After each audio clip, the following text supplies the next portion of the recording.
अस्सलाम वालेकुम दोस्तों, जी तमां आहियां ज़ाहिद अली थहीम ऐं तव्हां ॾिसी रहिया आहियो ZAT ऑफिशियल। उम्मीद आहे त तव्हां सभु ठीकु हूंदो। दोस्तों, अॼु जी हिन वीडियो में मां तव्हांखे सिंधी ड्रामनि जे बारे में कुझु ॿुधाइण वारो आहियां।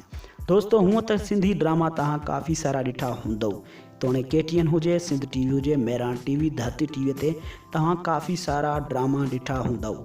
अॼु तव्हांखे मां हिकु अहिड़े ड्रामे जे बारे में ॿुधाइण वारो आहियां जेको अञा ताईं कंहिं चैनल ते हलियो नाहे ऐं तव्हां सोचे रहिया हूंदव त ही आख़िर ड्रामो कहिड़े चैनल ते हलंदो। दोस्तों, ही ड्रामो तमामु जल्द हलंदो। हिन ड्रामे जी रिकॉर्डिंग थी चुकी आहे।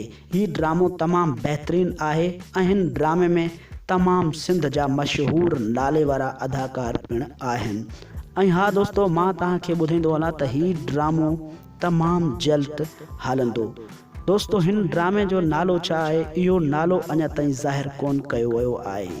दोस्तों, मां तव्हांखे ॿुधाईंदो हलां त हिन ड्रामे जो जीअं बि नालो ज़ाहिर कयो वेंदो त मां तव्हां दोस्तनि खे ज़रूरु ॿुधाईंदुसि त आख़िर हिन ड्रामे जो नालो छा आहे। दोस्तों, ही ड्रामो कहिड़े चैनल ते हलंदो इहो मां तव्हांखे ॿुधायां थो। दोस्तों, ॿुधाइण खां पहिरियां तव्हां दोस्तनि खे हिकु नंढड़ी रिक्वेस्ट कंदुसि, जे अगरि तव्हां मुंहिंजी वीडियो ॾिसी रहिया आहियो त मुंहिंजी वीडियो खे कॉमेंट्स हिकु सुठो ॾेई छॾियो।